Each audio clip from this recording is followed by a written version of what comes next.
We all love some upsets in UFC. They're just way too interesting and unique for us. It's majorly because they don't feature one specific team, and fighters can gain or lose weight to participate in different fights. Now, there's a very original attraction when we see men fighting to prove themselves superior. In today's video, we're taking a trip back to some unique upsets in the history of UFC. So let's dive in. Firstly, at number 11, Anderson Silva versus Chris Weidman at UFC 162. Looking back, it's hard to believe that this was the start of the end for Anderson Silva. Silva had won 17 straight fights before this one, and won the middleweight title 10 times in a row, which was a huge record. But to be fair, he hadn't lost in more than 7 years, and his wins often looked easy. During the fight, he started taunting his opponent and dropping his hands, daring them to punch him. When he tried to pull the same trick on Chris Weidman, he was hit in the face and knocked out. It was a big surprise at the time. Silva later lost a rematch when he broke his leg badly during the fight. Since then, he hasn't won another fight. He did win a decision against Nick Diaz at UFC 183, but it was later turned into a no decision after Silva tested positive for steroids. Let's talk about at number 10, Chuck Liddell versus Randy Couture at UFC 43. This was the first of what became known as the Liddell-Couture trilogy of 3 fights. Liddell had won his last 10 fights in a row. Couture, on the other hand, had lost his last 2 fights and was 39 years old when he stepped into the ring. He was well past the peak of his legendary UFC career. In an interview after the fight, Liddell said that they thought they were the best, but he sure was wrong. Couture mounted Liddell late in the 3rd round and landed enough punches to win by TKO at the 2-minute 39-second mark. This showed how good he was at grappling. Couture won the light heavyweight belt that night. He was the first UFC fighter to win 2 belts in 2 different weight classes since he had already won 2 heavyweight belts. Not to mention at number 9, Frankie Edgar versus BJ Penn at UFC 112. Penn had already defended his lightweight title 3 times in a row before this fight, and betting odds of -900 on him made him a huge favorite. Edgar, who was a hopeless loser and wasn't even thought to be Penn's toughest opponent at the lightweight level, was almost given the title shot because there was no one else left. Well, Edgar got his nickname The Answer on this night when he stood up to the prodigy Penn. After 5 rounds, a controversial unanimous decision gave Edgar the win, taking Penn's lightweight title. Shortly after that, Edgar fought Penn again. This time, Edgar won even more convincingly than the first time, which arguably was the beginning of the end for Penn. Next at number 8, Tito Ortiz versus Ryan Bader at UFC 132. For this fight to make sense, you need to know what led up to it. Before UFC 132, Ortiz, who used to be the best fighter in UFC, had not won a fight in 5 years. His last win was in 2006, and this fight took place in 2011. Everyone wrote off Ortiz, and most critics and fans hoped that putting him up against Bader would result in a beating that would almost force the much maligned fighter to quit. Ortiz wasn't bothered by Bader's 13-1 record, and he was clearly angry that no one listened or cared that the old fighter's back was in great shape going into the fight. He reminded the boxing world of his existence with a right hook that shook the arena to its foundations. Ortiz was able to place Bader in a guillotine and compel him to tap out. Followed by, at number 7, Randy Couture versus Tim Sylvia at UFC 68. If you learn one thing from this list, it should be that you should never give up on an old person. Couture came out of retirement to fight Sylvia, and when they stood next to each other, it was clear that they were very different in age and size. Sylvia was 30 and Couture was 43. The former was 6 inches taller and weighed more than 40 pounds more than Couture. He could also reach a foot farther than Couture. The fight started in the most random way possible. Couture got under Sylvia and hit the giant in the jaw with a huge punch that left Sylvia stunned. The fight lasted 5 rounds, and the crowd never stopped cheering. Couture, on the other hand, never took his foot off the gas, dominating the fight in every way on his way to a clear victory. Not to mention at number 6, Royce Gracie winning UFC 1.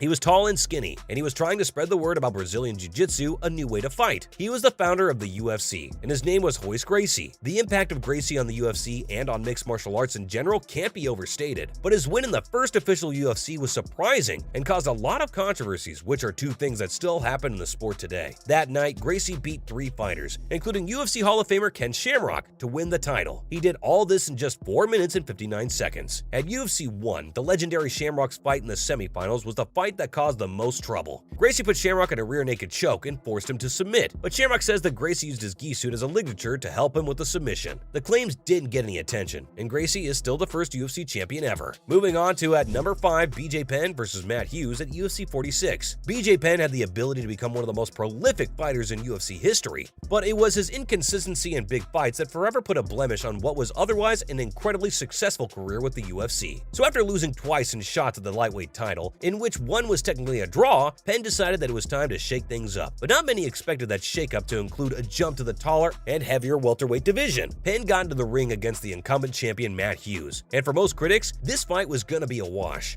It's a stark reminder that sometimes the size of the dog in the fight does matter, but Penn was having none of it. He took Hughes down early and worked the ground round game. After wearing him down for almost 5 straight minutes, Penn locked in a rear naked choke and submitted Hughes with only 21 seconds left in round 1. Coming up at number 4, Forrest Griffin vs. Mauricio Hua at UFC 76. If the UFC ever gave a fighter a sacrificial lamb as a thank you for joining, it was when they put the former Ultimate Fighter champion Forrest Griffin in the cage with Mauricio Shogun Hua, Pride's greatest uncrowned legend. Griffin got hurt first when Hua put him on his back and hit him with a big right elbow above the eyebrow, and kept fighting even though blood was running down his face and into his eye. He was determined to show that he was a top fighter and should be in the UFC. By the second round, Hua's hands were already dropping. With only 15 seconds left in the third round, Griffin did a perfect rear naked choke on the Brazilian, who had to tap out. This sent shockwaves through the UFC. We're almost there, guys. We're on to the top 3. Next up at number 3, Gabriel Gonzaga vs. Mirko Cro Cop at UFC 70. Everyone cheers when a mixed martial artist lands a punch to the head and flinches when a UFC fighter kicks someone in the head. But nobody thought that Mirko Cro Cop, a fighter known for his hard kicks, would get a taste of his own medicine when he fought Gonzaga. Cro Cop was one of Pride's best heavyweight fighters. He fought Gonzaga in a match for the #1 contender spot at a time when the UFC's heavyweight division was weak and boring. Cro Cop's success in Pride made him a big favorite going into the event, but Gonzaga knocked him out in the first round with one of the most famous head kicks in UFC history, sending Gonzaga to the heavyweight title fight. As scary as the blow to the head was, what was even scarier was the way Cro Cop's ankle buckled under the weight of his huge body as it fell to the ground. Let's talk about at number 2, Matt Serra vs. Georges St. Pierre at UFC 69. The way Serra looked told us everything. Before the fight, St. Pierre was minus 1100 favorite, and the fight was thought to be just a formality on the way to GSP's rising stardom in the welterweight division of the UFC. With a barrage of punches, Serra knocked out the famous Canadian in the first round, which is known as the biggest upset in UFC history. When Rogan came up to Serra with the belt after the fight, Serra, who has one of the most unique personalities in the UFC, took the belt and said to Joe that he was really hungry, and he's wondering if Joe and Dana had any humble pie in the back. Finally, at number 1, Holly Holm vs. Ronda Rousey at UFC 193. Ronda Rousey was the fighter who finally convinced UFC boss Dana White to let women compete. Even though other MMA promotions already had women's divisions, the UFC didn't start one for a long time. They said that there wasn't anyone marketable enough and there wasn't enough depth to make a successful women's weight class. Rousey came out of nowhere and proved that everyone was wrong. She easily beat her opponents, usually in less than a minute. Holly Holm was a huge underdog in the fight for Rousey's bantamweight title. Most people thought she would just be another name on Rousey's long list of victims. Instead, she beat Rousey with her amazing boxing and a spectacular head kick in the second round. The fight was called 2015's biggest upset by the MMA news site SureDog. It was also one of the biggest upsets in the company's history. And on that note, that's a wrap for this video. Which UFC upset do you think is the most shocking one? Let us know in the comments below. Make sure to give this video a thumbs up and subscribe to our channel for more videos like this. See you in the next one.